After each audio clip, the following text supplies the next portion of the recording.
강하게 맞서 싸워라. 화마도 앗아가지 못한 나의 열정. 쇠는 두드릴수록 더 단단해진다. 나쁜 일은 쓰나미처럼 한꺼번에 몰려온다. 전문가가 따로 있나?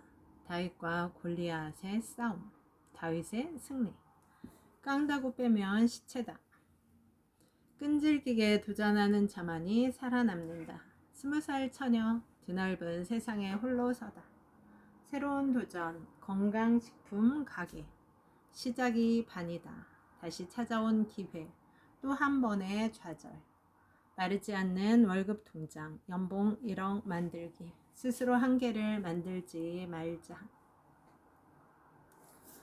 그런데 그 마지막 보루조차 불길과 함께 날아가고 있으니 무슨 생각을 할 수 있었겠는가. 그러나 나는 누구를 원망하고 있기에는 상황이 너무 어려웠다. 그 불길이 내게 남아있던 마지막 애군을 다 가지고 가버렸을 거야 라고 스스로를 위로할 수밖에 없었다. 야, 안세연, 넌 억세게 운도 좋은 여자야. 불도 나고 말이야. 불나면 부자 된다잖아. 사람들은 내가 울기는커녕 침착하게 일을 하는 걸 보고 꽤나 놀랐나 보다.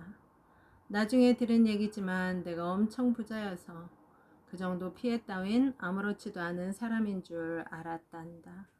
정말 밑바닥까지 가본 적이 있는가? 더 이상 추락할 곳이 없는 바닥까지 가면 눈물도 안 나온다. 하지만 옛말에 호랑이에 물려가도 정신만 차리면 산다 하지 않았는가? 내가 울고불고 정신을 놓는다 해서 해결될 것은 아무것도 없었다.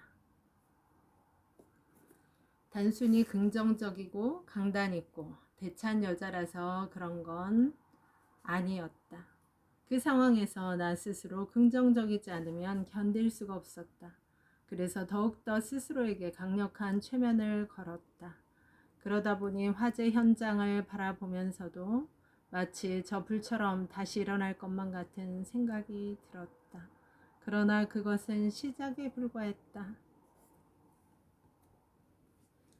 진동하고 검은재가 휘날리는 화재 현장으로 출근하기 시작했다. 그 엄동설안에 완전히 폐허가 되어버린 곳을 바라보고 있자니 그 참담함이란 이로 말할 수가 없었다.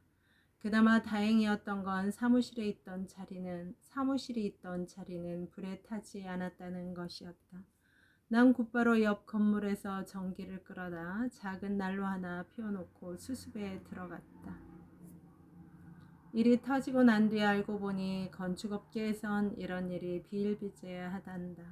싸게 공사해 주겠다고 하고 돈만 받아서 도망가 버리면 돈을 못 받은 하도급 업자들은 유치권을 행사하고 건축주는 공사도 못 끝내고 결국은 돈을 몇 배씩 지불하게 되는 것이다.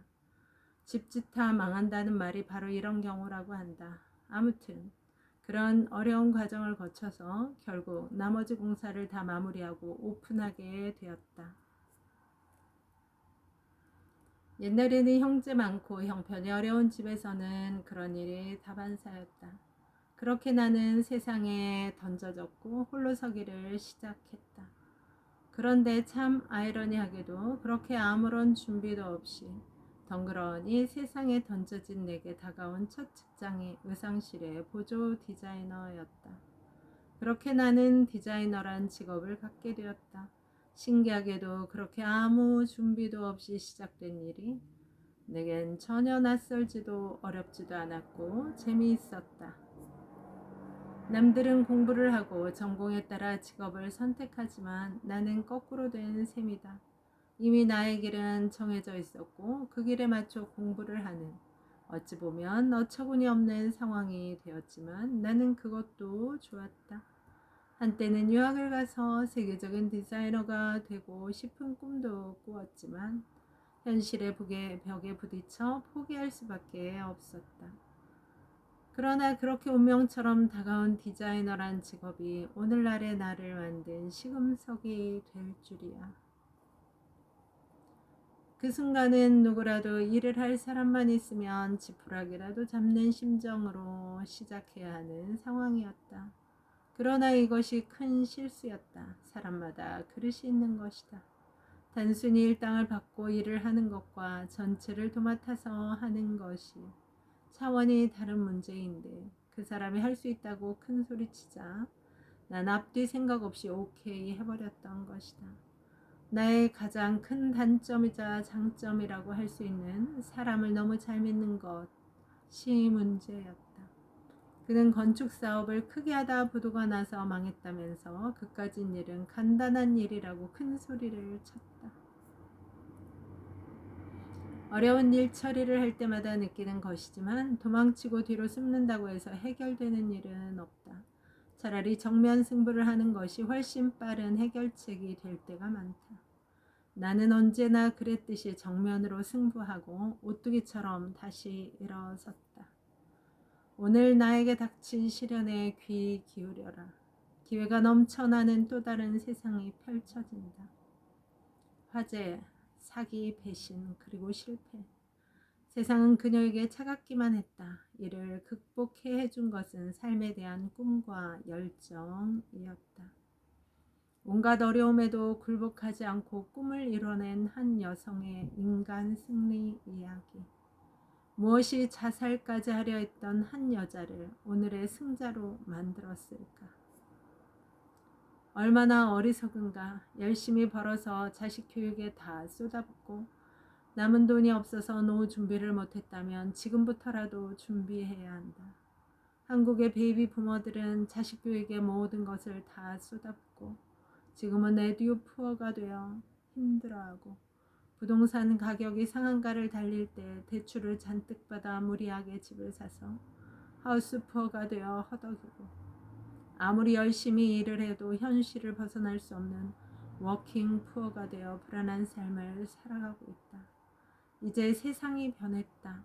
우리 부모님들처럼 그렇게 무조건적인 희생이 미덕인 시절이 아니다. 우리 센터에 들어서면 무한한 가능성을 열어주는 이든 비즈에 오신 여러분을 환영합니다. 이든 비즈에 오신 여러분은 이미 성공을 예약하셨습니다. 란 문구가 영어로 쓰여 있다. 그렇다. 나는 나와 함께하는 모든 분들에게 무한한 가능성을 열어주고 싶다. 그 대상이 우리 센터를 이용하는 입주사일 수도 있고 나와 함께 사업을 진행하는 파트너일 수도 있고 이든 비즈 센터를 운영하는 센터장들일 수도 있다. 또한 지금 이 책을 손에 들고 있는 여러분을 비롯하여 나를 아는 모든 이들과 무한한 가능성을 함께하고 싶다. 이미 나는 무한한 가능성을 가지고 힘찬 도약을 위해 한 걸음 성큼 내딛었다. 저 넓은 세계를 향해. 지금은 국내에서 창업을 하려는 분들에게 창업에 필요한 전반적인 인프라를 제공하고 있지만 앞으로는 해외 사무실을 개척하여 해외에서 사업을 하려고 하는 자국민들에게 걸음이 되고 뿌리가 되어 주려고 한다. 나의 재능을 나누어서 다른 분들이 새로운 일을 할 수 있는 발판을 마련하고 제2의 인생을 설계할 수 있도록 작은 힘이나마 보탤 수 있으니 얼마나 아름다운 삶인가. 생각만 해도 행복하고 희열이 온몸에 전율이 흐른다. 행복한 영혼이여 아름다운 삶을 꿈꾸며 브라보. 자기관리도 중요하지만 가장 중요한 것은 마음가짐이다. 어떤 상황이 닥쳐도 결코 위축되지 않는 자신감이 필요하다. 나는 스스로에게 체면을 건다. 나는 프로다. 프로는 철저한 자기관리가 생명이다. 아버지가 뺑소니 교통사고를 당해 의식을 잃고 병원에 누워 계실 때 8이나 되는 자녀들을 모두 먹여 살리려면 당장 생활비가 문제였을 것이다. 그런데도 어머니는 반드시 공부는 해야 한다며 무슨 일이 있어도 공부를 중단해서는 안 된다고 하셨다. 그 당시 아버지 병원비와 생활비 때문에 어머니가 큰댁에 돈을 빌리러 가신 적이 있었다. 큰아버지는 6이나 되는 딸들을 고무공장에 보내면 그 벌이가 얼만데 학교를 보내느냐고 하며 문전박대하셨다고 한다. 그 시절에 사마고무라는 신발 공장이 부산에 있었는데 우리나라 산업 성장의 기반이 된 회사다.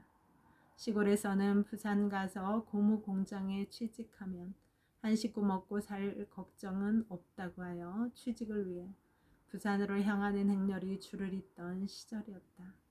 그 시절 시골에서는 부유한 집안이 아니면 딸은 입 하나라도 덜기 위해 일찍 출가를 시키거나 공장에 보내 돈을 벌게 하는 것이 일반적이었다. 그러나 어머니는 아무리 어려운 형편이라도 절대 자식들을 고무공장에 보내지 않으셨다. 여자도 배워야 한다고 강조하셨던 끼어있는 분이었다. 상황이 이쯤 되면 지칠 만도 한데 어머니는 단 한 번도 그런 내색조차 하지 않으셨다. 병이 좋다는 약은 어디라도 가서 구해왔고 온갖 민간요법을 다 해주셨던 기억이 생생하다. 왕년에 한 가닥 안 해본 사람은 없다. 성공하고 싶다면 나를 낮추고 마음을 비우면서 겸허히 공부하는 자세를 잊지 말아야 할 것이다. 두려워하지 마. 닥치면 다 해.